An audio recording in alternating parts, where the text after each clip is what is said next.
For 31 years, Tori, believed my parents' love was a given, even as I consistently played second fiddle to my brother, Derek. I clung to the lie they fed me. Tori will understand. But the moment my mother called, while I was trying on my wedding veil, that illusion shattered. She was canceling for Derek's store opening in Dubai. How could I have been so utterly naive? Within hours, I found my deeply personal wedding invitation still sealed on their counter. Then came the group text, a stark, cold declaration. Tori will understand. She always does. Derek needs us there. And the flights? Booked before my invitation was even delivered. In a single afternoon, my entire world turned upside down. My mother, Pamela, was likely home, perhaps watering her plants, completely oblivious that her carefully constructed narrative was about to unravel for 14 million strangers. Before we get into this, please take a moment to like and subscribe. But only if this story truly resonates with you.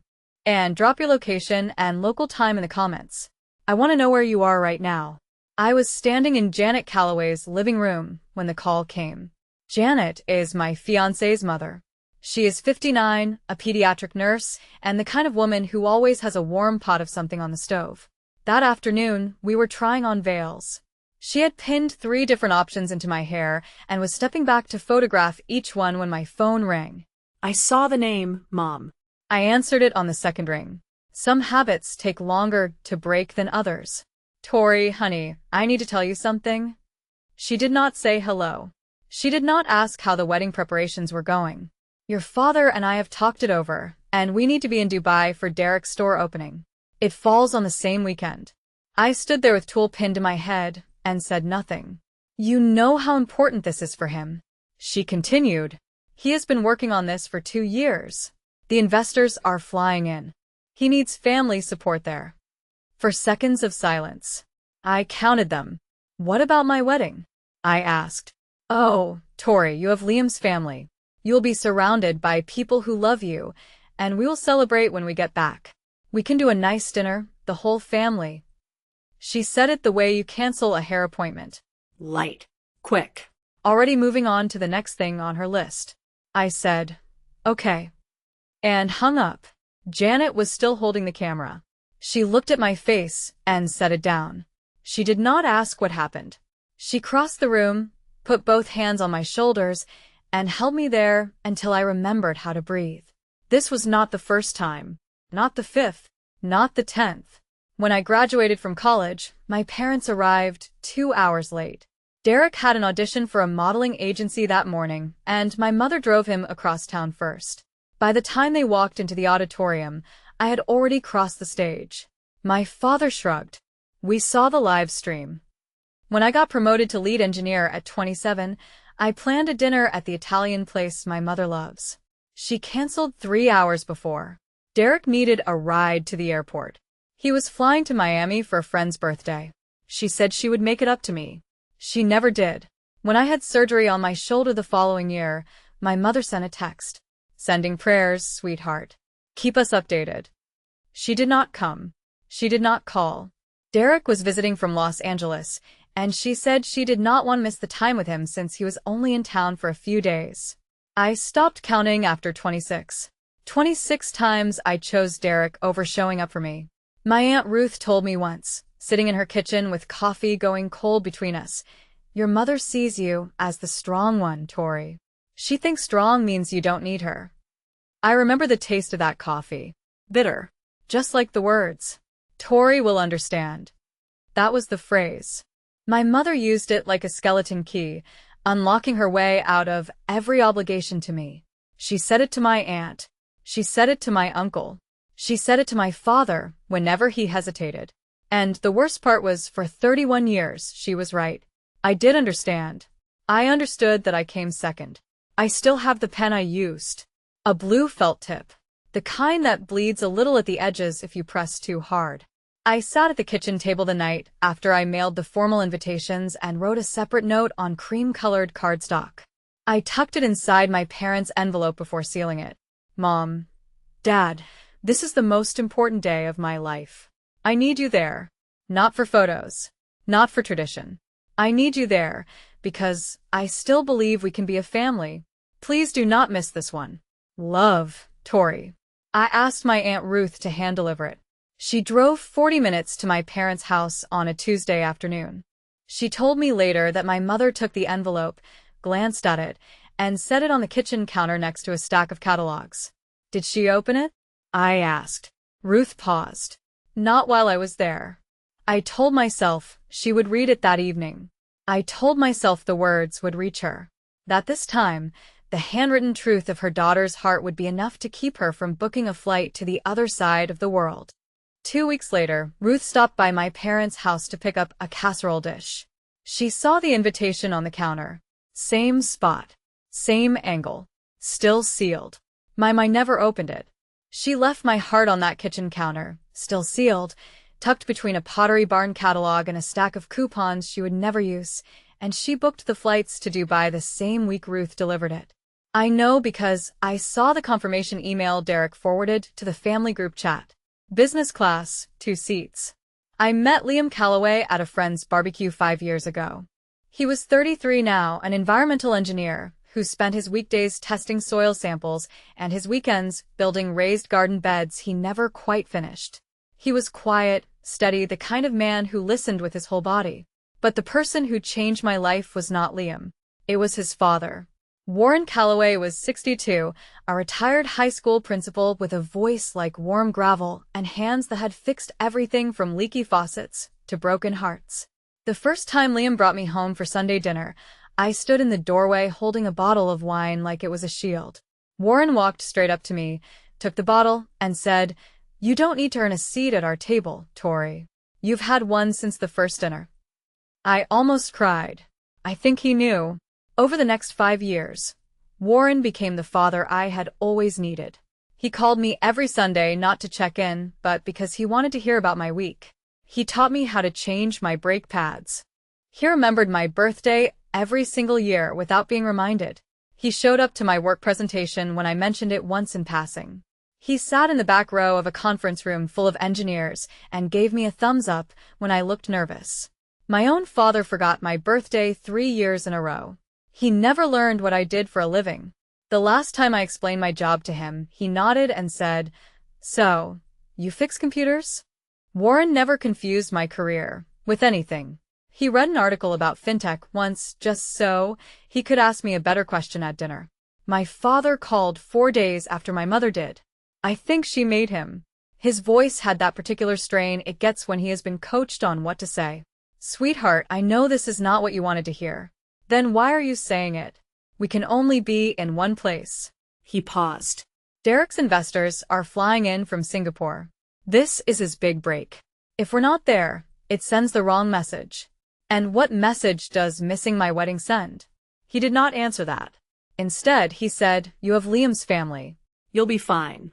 I sat with that sentence for a long time after he hung up. You'll be fine. Not I wish I could be there. Not I'm sorry. Just the assumption that someone else would pick up where they left off, that Tori would understand. Liam found me sitting on the back porch that evening. The sun was going down behind the oak trees, and I was staring at my phone on the railing like it had betrayed me. "What did he say?" Liam asked. "He said I'll be fine." Liam sat down next to me.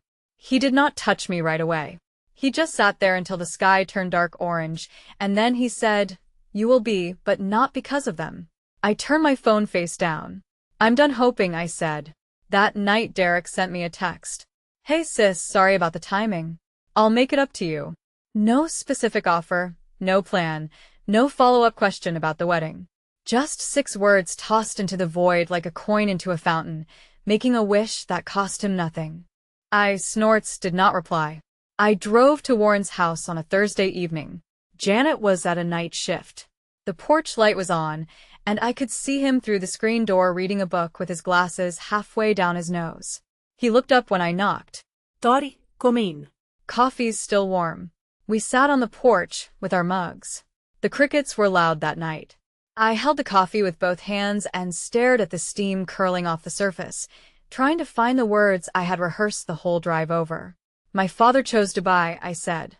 Warren set his mug down on the railing. "Would you walk me down the aisle?"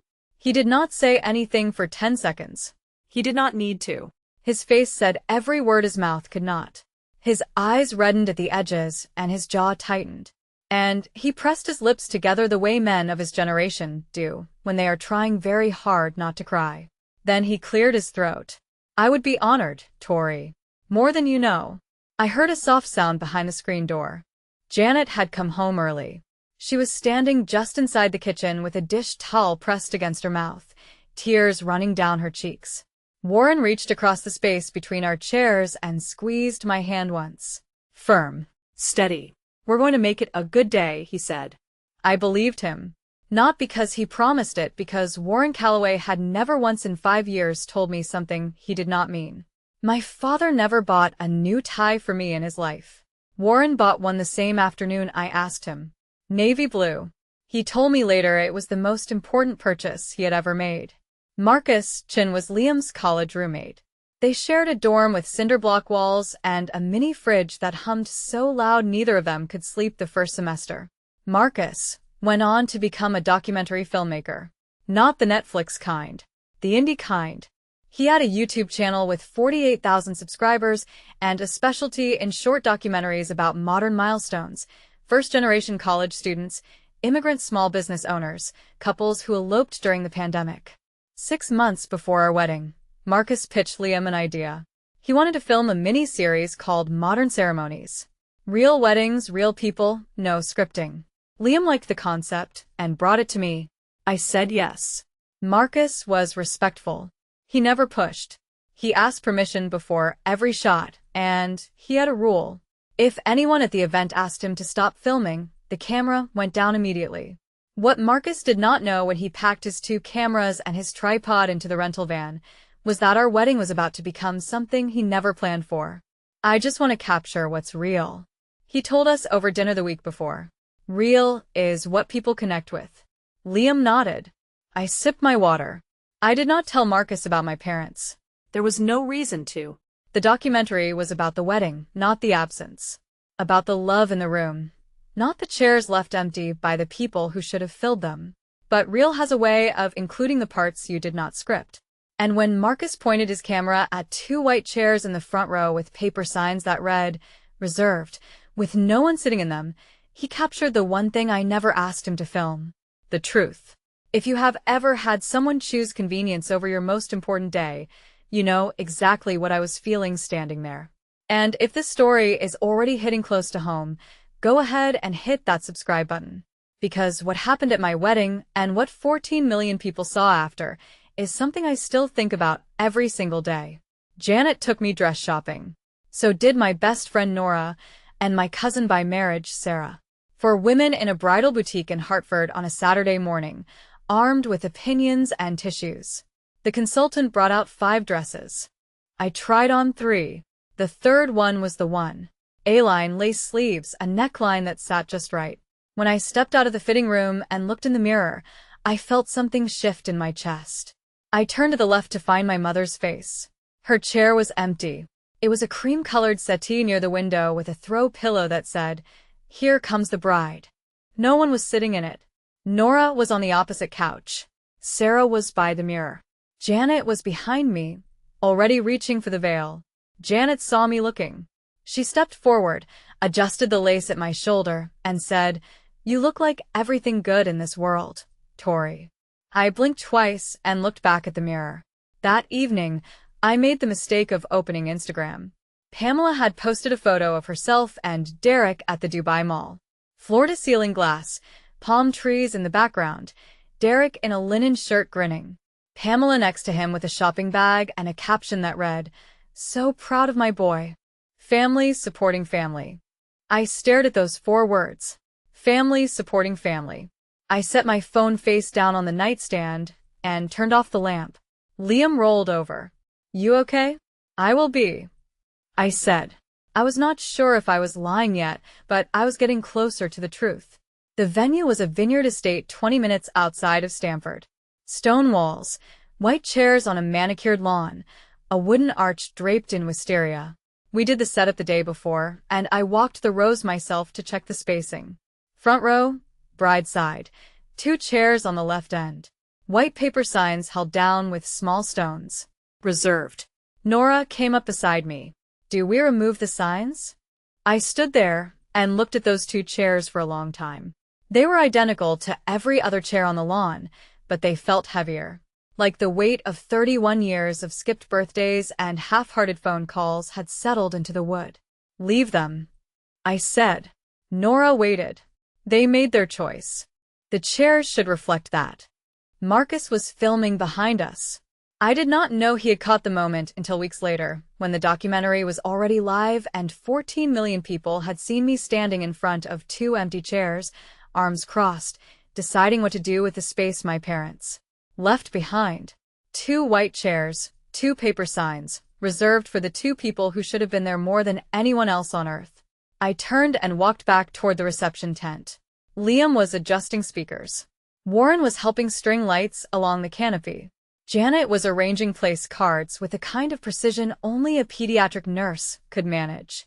Ruth had arrived that morning, pulling into the driveway with a car full of homemade pastries and a hug that lasted a full minute. My family was all there, just not the one I was born into. The phone calls started 3 days before the wedding. Uncle Pete, my mother's older brother, called first. Tori, sweetheart, your mother is beside herself about this whole situation. Can't you just move the date? Even a week would help. The date was set 8 months ago, Uncle Pete. I know, but family is family. You only get one mother. I closed my eyes. She only gets one daughter's wedding, too. He did not call again. Aunt Linda, my father's sister, sent a long text. She wrote about tradition, about how a daughter should honor her parents regardless of circumstances, about how weddings come and go, but the bond between parent and child is eternal. She ended with, I hope you'll reconsider and show some grace. I read it twice and did not respond. But then Ruth called. Ruth, who had driven 40 minutes to deliver my invitation. Ruth, who saw it still sealed on the counter. Ruth, who was the only person in my mother's family who ever said my mother was wrong to my face. I'm flying in Thursday, she said. I'll be there for the rehearsal. I'll be there for the ceremony. And I will be sitting in the front row on your side. Ruth, you don't have to. Tori, listen to me. Your mother is wrong. I told her so last Tuesday, and I'll tell her again on Sunday. You deserve to have family there, and I am your family. She paused. I should tell you something. That invitation you wrote, it's still on the counter, sealed. She never opened it, Tori. I already knew, but hearing it from Ruth, hearing the confirmation that my mother never even read the words I wrote her, made the decision I had been circling for weeks feel inevitable. The rehearsal dinner was at Warren's house. 40 people in his backyard under string lights that Liam and his brother had spent the afternoon hanging. Folding tables covered in checkered cloths. Janet's famous pot roast. Ruth's lemon pastries. Nora brought 3 bottles of wine and a playlist she had spent 2 weeks curating. It felt like family. Real family. The kind that shows up and stays. Warren stood up at the end of the meal with a glass of iced tea. He never drank alcohol and cleared his throat. The yard went quiet. I want to say something about family, he began. Family isn't always the people who share your blood. Sometimes it's the people who choose to show up, who drive 40 minutes to deliver an invitation, who fly across the country because they said they would, who string lights in a backyard because that's what you do for the people you love. He looked at me. I didn't get a daughter when Liam was born. I got one 5 years ago when Tori walked through my front door holding a bottle of wine, like she was afraid we'd send her back. We never will. I cried. First time in 2 weeks. Not the tears I had been fighting, the ones that came from grief and anger. These were different. These came from somewhere warm. Marcus was filming from the corner near the rose bushes. I noticed him capturing close-ups. Warren's hands around the glass, Ruth wiping her eyes, Liam watching me from across the table. I wondered what story he was building. I did not know yet that the story had already written itself. And I did not know that the whole world was about to read it. The night before my wedding, I could not sleep. I lay in bed staring at the ceiling fan, counting the revolutions, trying to empty my head. It did not work. So, I picked up my phone. I should not have opened Instagram. I know that now. Pamela had posted again. A rooftop restaurant with the Dubai skyline behind her. Gold-rimmed plates. Derek across the table in a blazer raising a glass. The caption read, "Celebrating our boy's dream coming true. Family first always. Family first always." I read those 3 words until they stopped looking like English. Glenn had not posted anything. He never did. Social media was Pamela's territory. But he was in the background of Derek's post. A selfie with both parents. Hashtag Dubai dreams, hashtag family, hashtag blessed. My father looked the way he always looked in photos, present in body, absent in everything else. Derek had posted a separate story, a boomerang of champagne glasses clinking. He tagged my mother. He did not tag me. He did not mention that his sister was getting married tomorrow in a vineyard in Connecticut with 2 empty chairs in the front row. He did send me a direct message though. "Wish you could be here, sis. This place is insane." No mention of my wedding. Not one word. I took a screenshot. Not for revenge, not for evidence. I took it because I needed something tangible, a reminder. I opened my notes app and typed 6 words underneath the image. This is who they chose to be. Then I set the phone down, turned off the light, and stared at the ceiling fan until the sun came up. Tomorrow I was getting married. And for the first time, I did not wish my parents were coming. The morning of my wedding, Ruth found me in the bridal suite lacing up my shoes. She closed the door behind her and sat down on the edge of the bed. She was holding her phone. "I wasn't going to show you this," she said. "But you deserve to know." She turned the screen toward me. It was a group text. 3 weeks old. Pamela, Glenn, Derek, Ruth, and Uncle Pete. Pamela had sent the first message at 9:47 on a Thursday morning. "Derek's store opening is confirmed for June 14th. We need to be there. Tori will understand. She always does. Derek needs us there. This is his moment." Glenn replied 12 minutes later. "She'll be fine. Liam's family will take care of it." Derek responded with a thumbs-up emoji. Nothing else. Not a question. Not a hesitation. Just a thumb pointing upward. Like my wedding was a restaurant recommendation, he was acknowledging. Uncle Pete wrote, "Are you sure about this, Pam?" "Pamela, Pete, don't start. Tori is the strong one. She doesn't need us hovering. Derek does." I read the thread twice, then a third time. I zoomed in on the timestamps. I looked at who read what, when they read it, how long they waited before responding. They did not forget my wedding. They discussed it, weighed it against a store opening in Dubai, and decided I was not worth the flight. It was not a scheduling conflict. It was a choice, documented in black and white. And the sentence I had heard my entire life, the one that followed me from childhood through college, through every surgery and promotion and milestone they missed, was right there on the screen, typed out by my mother's own hand. "Tori will understand. She always does." Ruth took my hand. "Now dry your eyes. You've got a wedding to get to." I handed her phone back. I looked in the mirror. I picked up a tissue, pressed it under each eye, and set my jaw. She was right about one thing. I did understand. Janet fastened the last button on the back of my dress. Nora was on her knees, adjusting the hem. Ruth pinned the veil into place with steady hands. Sarah held up the mirror. Marcus filmed from the corner of the room, so quiet I forgot he was there. I looked at my reflection. The dress was everything I wanted. Lace sleeves, A-line skirt, a neckline that framed my collarbones without trying too hard. My hair was pinned into a low twist with a few loose strands near my temples. My makeup was light. I wanted to look like myself, not a version of myself designed to impress people who were not coming. The girl who used to cry in her car after Thanksgiving dinners was gone. The woman in the mirror had already made her peace. She was not pretending to be strong. She was not performing resilience for an audience. She was simply done reaching for people who had already let go. I put my phone on silent and set it face down on the vanity.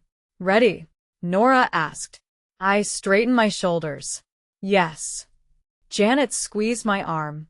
"You look beautiful, Tori." Ruth leaned in and whispered, "Your mother is a fool." I almost laughed. Almost. There was a knock at the door. Liam's voice. "Dad's outside." He said he's been ready since sunrise. I picked up my bouquet, white peonies tied with a ribbon Nora had sewn herself, and walked to the door. The last time I walked through a doorway before becoming someone's wife, I did not look back at my phone. I did not check for a last-minute text from Pamela. I did not wait for Glenn to call with a change of heart. I walked forward. Warren was standing at the end of the hallway. Navy suit, new tie. His shoes were polished, so well I could see the overhead lights reflected in the leather. He was holding his hands together in front of him the way he probably did at every school assembly for 30 years. Composed. Upright. Waiting for his cue. But his hands were shaking. Liam had checked on him 20 minutes earlier. "You okay, Dad?" Warren had straightened his tie and said, "I've waited 62 years to walk a daughter down the aisle. I think I can manage a few more minutes." When I came through the door, Warren's breath caught. I watched his face go through 3 expressions in the span of 2 seconds. Surprise, then pride, then something deeper and harder to name. The kind of emotion that lives in the chest of a man who spent his career teaching other people's children and who loved his son's wife as if she had always been his. "You are the most beautiful bride I have ever seen," he said. His voice cracked on the last word. He cleared his throat and straightened his jacket. "Thank you," I said. "For everything. Not just today." He offered his arm. I took it. And for the first time that day, I felt the weight of the morning. The group text, the sealed invitation, the Dubai posts lift from my shoulders and settle somewhere behind me where it belonged. Warren's arm was steady. His step was measured. He had practiced the walk 3 times in his living room the night before. Janet told me later she watched him from the kitchen counting his paces, making sure his timing was right. He wanted it to be perfect. And it was. The string quartet played something soft as the doors opened. I do not remember the name of the piece. I only remember the sunlight. It poured across the vineyard lawn in long gold sheets, catching the tops of the white chairs and the petals scattered on along the aisle. 120 people stood and turned. I heard the rustle of fabric and the quiet gasps and the sound of someone already crying in the 3rd row. Warren and I stepped forward together. His pace was steady. Mine matched his. I held my bouquet with my left hand and gripped his arm with my right. He placed his free hand over mine and kept it there the whole walk. I looked at the faces. Nora, already wiping her eyes. Sarah, grinning. Janet, standing in the front row with her hand over her heart. Liam at the altar, jaw tight, eyes bright. And then I looked at the 2 chairs. Front row, bride's side, white paper signs, reserved, empty. The seats were perfectly placed, perfectly still, perfectly vacant. 2 rectangles of absence in a sea of people who chose to show up. Marcus's camera caught the moment. A slow pan from my face to the chairs and back again. 5 seconds. Non erasgen. No music sting.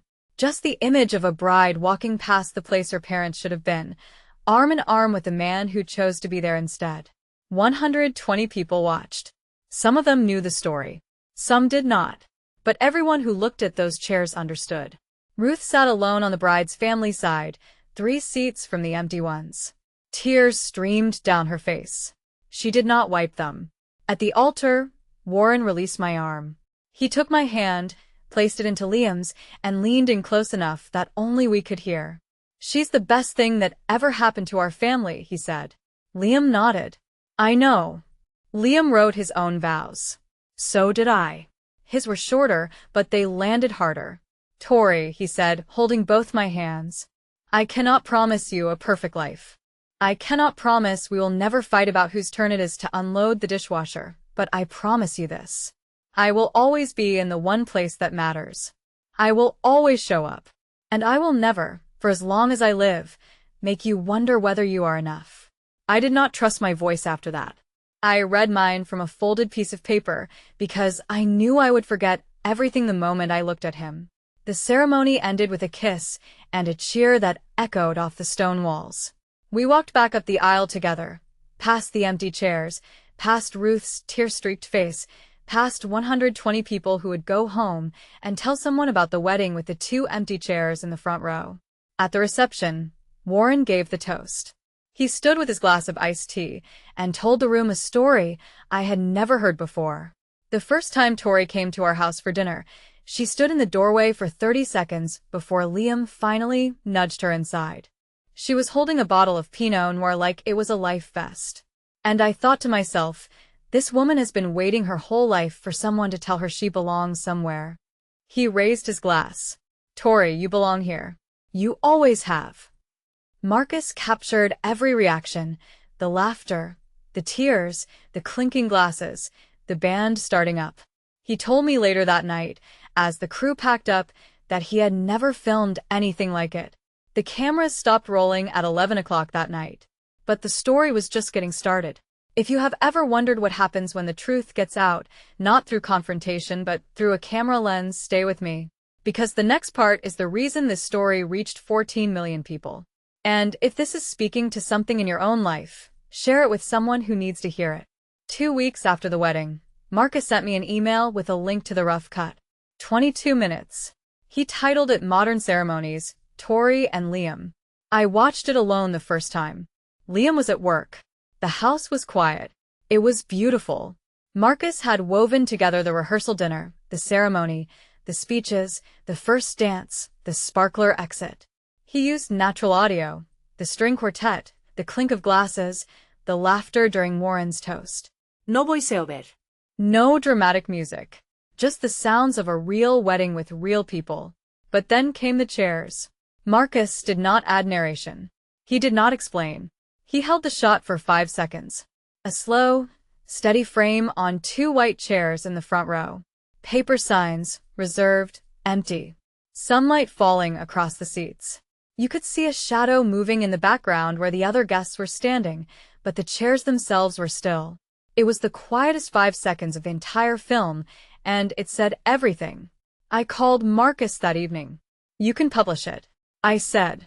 He paused. Are you sure? Once it's out there, you can't take it back. It's the truth, Marcus. The chairs were empty. The camera saw it. I'm not ashamed of being the person who showed up to her own wedding. You don't want me to cut that part? No. He exhaled. Okay, I'll have it up by Friday. I hung up and sat with the silence. Liam came home an hour later, set his bag down, and found me staring at the ceiling. You good? I told Marcus to post it. All of it. All of it. He sat down beside me. Then whatever happens, we handle it together. Marcus uploaded the documentary on a Friday morning. The title was simple. Modern Ceremonies, Tori and Liam. The thumbnail was a still frame from the ceremony. Warren and me walking down the aisle, the 2 empty chairs visible, just behind us in the front row. No text overlay, no clickbait, just the image. The first 24 hours were normal by Marcus's standards. 12,000 views. His subscribers liked it. The comments were warm. Beautiful wedding. Warren is amazing. That vineyard is gorgeous. And then someone asked the question. Wait. Are those 2 chairs in the front row empty? Who were they reserved for? Another comment underneath. I think those are the bride's parents' seats. And another. Where are the bride's parents? Marcus's regulars started responding. Some speculated. Some asked directly. Marcus did not reply to any of them. He never did. He let his films speak for themselves. By hour 36, a wedding planner in New Jersey shared the video in a private Facebook group with 22,000 members. Her caption, "This is the most powerful wedding film I have ever seen. Watch it to the end." The views jumped. 12,000 became 40,000. Then 90. Then 180,000 in 48 hours. The comments changed. They became longer. More personal. My mother skipped my wedding for my sister's baby shower. I have never told anyone. I cried when I saw those empty chairs. That was me 20 years ago. The father-in-law walking her down the aisle destroyed me.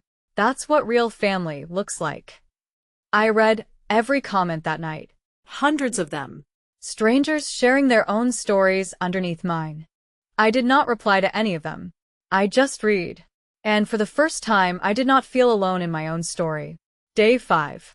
1.2 million views. A parenting blogger in California wrote a piece titled, "The Empty Chairs That Broke the Internet." She embedded the video. Her article was shared 11,000 times in 2 days. Day 6.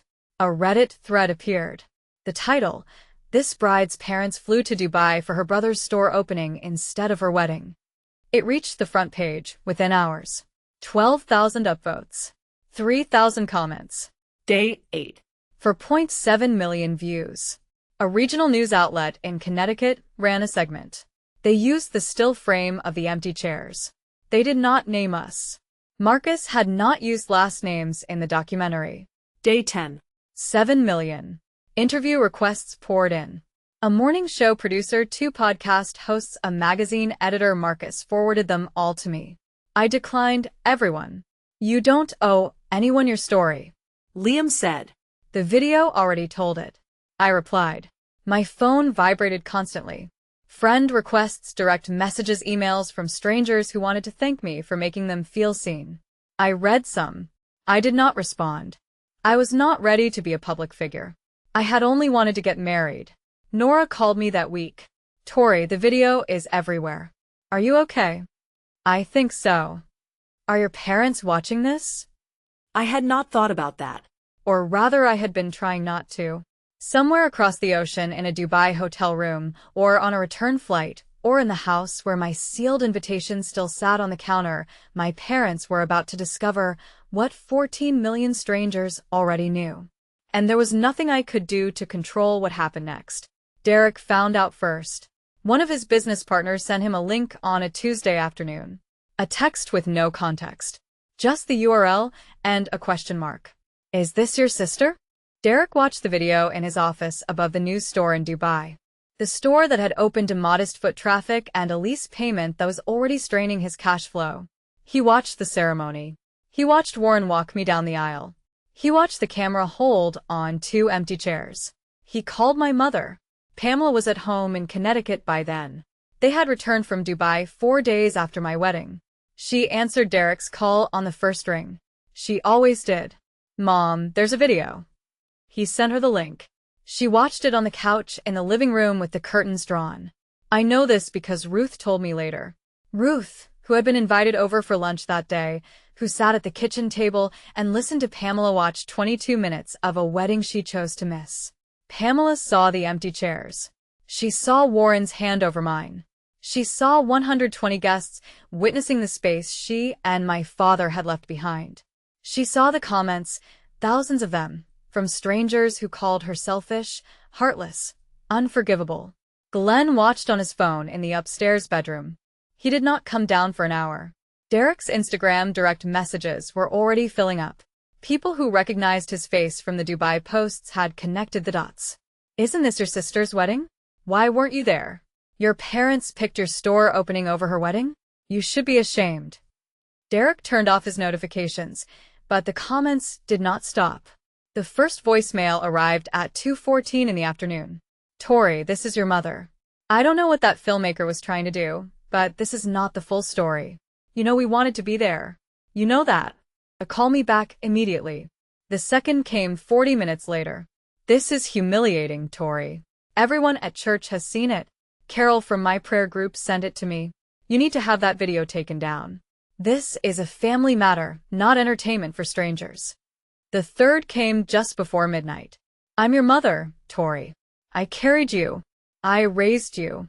And you let a camera crew embarrass us in front of the entire internet. Call me, please." I listened to all 3 the next morning.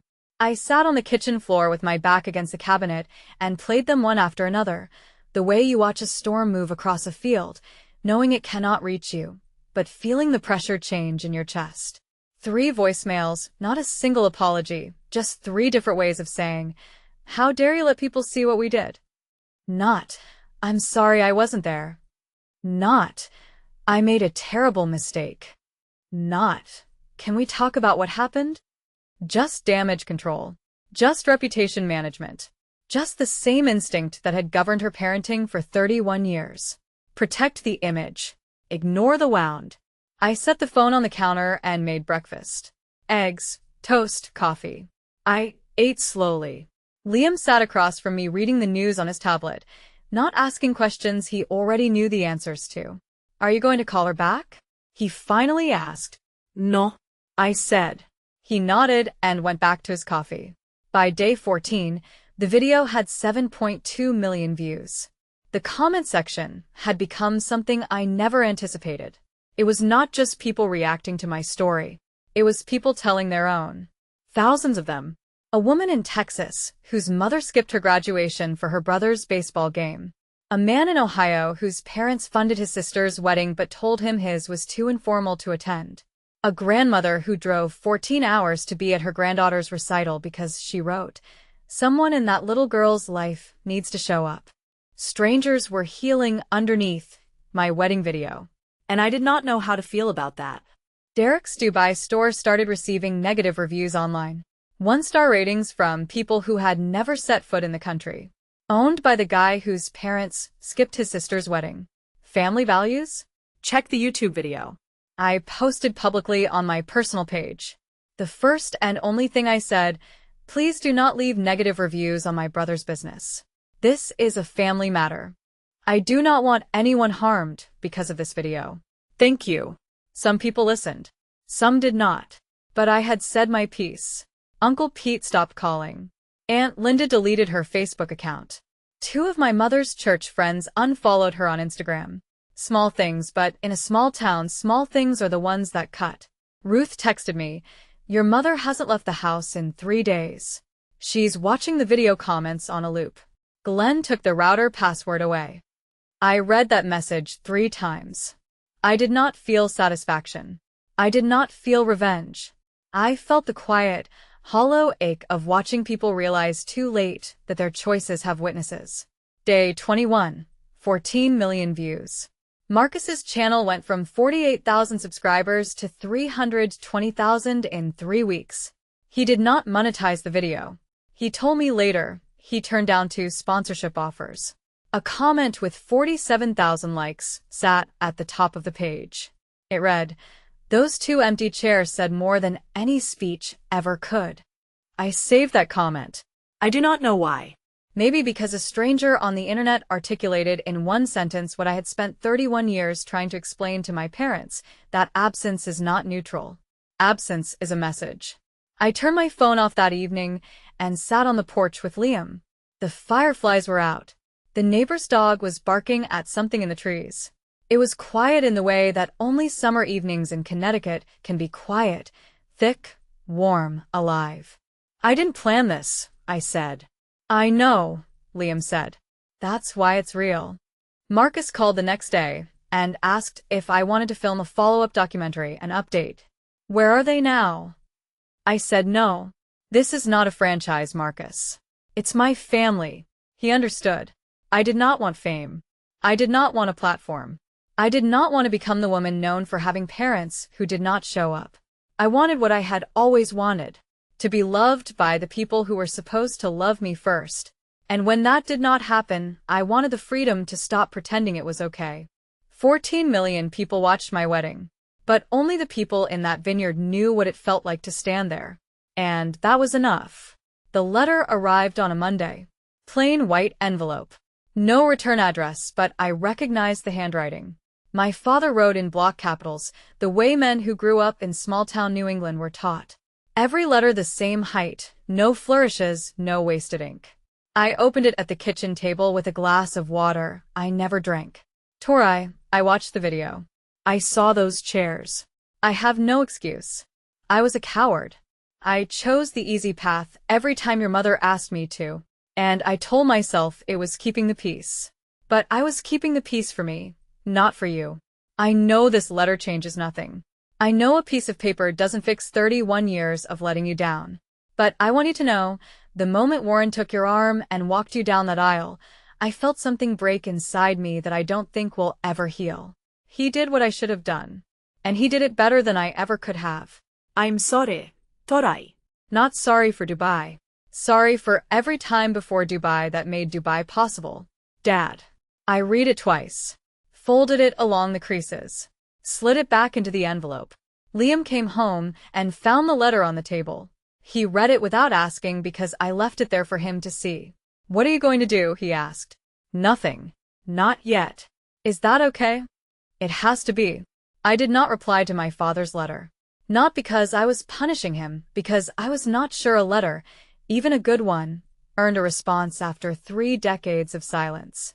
Sometimes the kindest thing you can do for yourself is let someone's apology sit without an answer. Pamela showed up on a Saturday morning in August. I was in the front garden, pulling weeds from the bed along the walkway.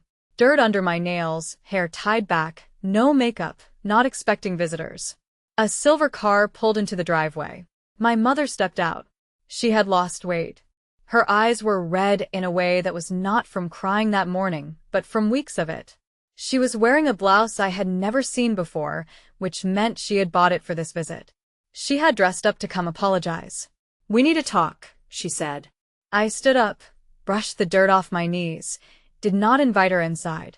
That video destroyed us, Tori. Her voice cracked on my name. My friends, my church group, your father's colleagues, everyone has seen it. Carol won't even look at me. You're upset that people saw what you did.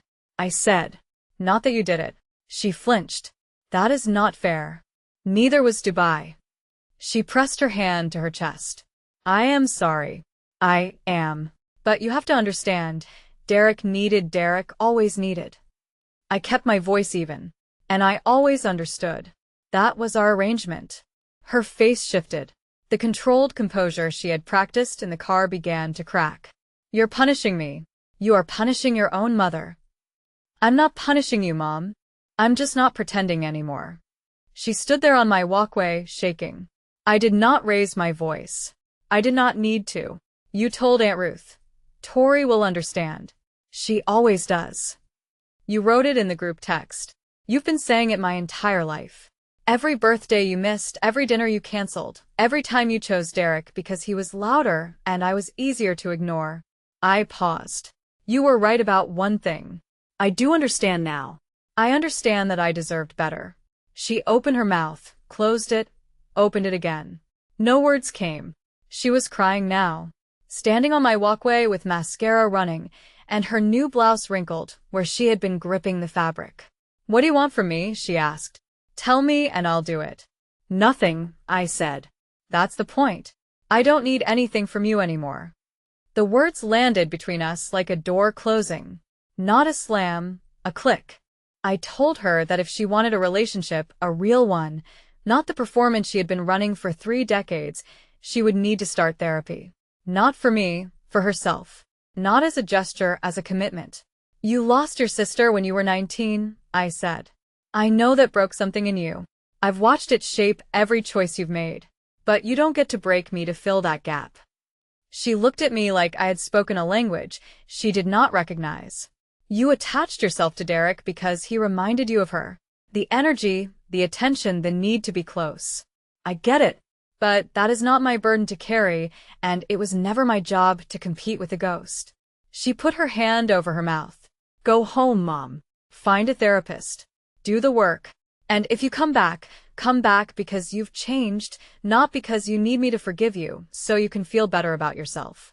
I turned toward the door, stopped, looked over my shoulder. Warren was in the one place that mattered, Mom. You were in Dubai. I walked inside and closed the door. Through the window, I watched her stand there for 2 full minutes. Then she walked to her car, sat behind the wheel for another 3, and drove away. I did not raise my voice. I did not need to. 31 years of silence is louder than any scream. I turned my phone back on that evening.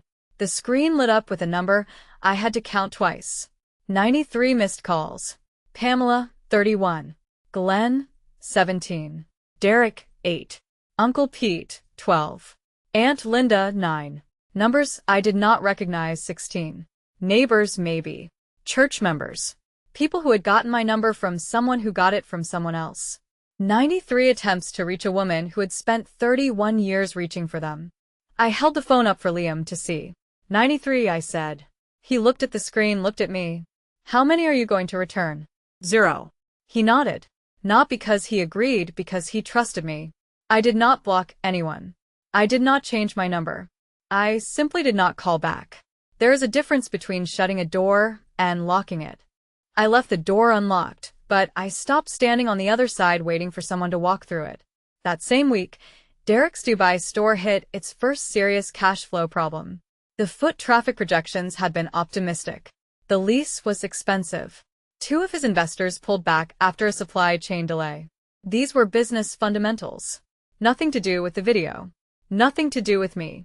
Glenn had put $80,000 of his savings into Derek's store. Retirement money. The kind of investment you make when your son tells you it is a sure thing and your wife tells you family comes first. $80,000 sitting in a storefront in a Dubai shopping district where the rent was due and the customers were not. I did not feel satisfaction. I felt the familiar weight of watching people make choices and then wonder why the floor gave out beneath them. 3 months later, Derek's store closed. 4 months of operation. Underfunded from the start. The location was wrong. Tucked behind a food court in a mall that catered to tourists who came for photographs, not purchases. The investors pulled their remaining capital in September. Derek signed the lease termination on a Tuesday and flew home on a Wednesday. Glenn lost most of the $80,000. Not all of it. The liquidation recovered some inventory value, but enough that the retirement plan he and Pamela had mapped out was no longer accurate. Pamela started therapy in late August. Glenn told Ruth, who told me, twice a week, Tuesdays and Thursdays, with a therapist in Fairfield who specialized in family systems. I did not ask what they discussed.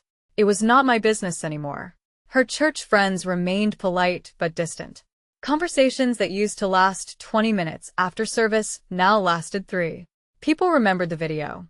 They did not bring it up. They did not need to. Derek moved back to Connecticut and took a job at a retail store in Stamford. He texted me in October. 3 sentences. Tori, I'm sorry I took them from you. I didn't think about what it cost you. I should have. First genuine apology from any of them. Not about the video. Not about embarrassment. About the fact that he had consumed every resource in our family, financial, emotional, physical, and never once looked across the table to see if I was still there. I read it, saved it, did not reply yet. 6 months after the wedding, this is what my life looked like. Sunday dinners at Warren and Janet's house. The table seats 8, but there are always 10 because someone always brings someone. Liam carves whatever Janet has roasted. Warren quizzes everyone on trivia from the newspaper. Ruth drives down from Hartford once a month and brings her lemon pastries, which are never as good as she thinks they are, and nobody tells her. Nora and I go running on Saturday mornings, 3 miles along the reservoir. She talks about her kids. I talk about the garden bed I am trying to coax tomatoes out of.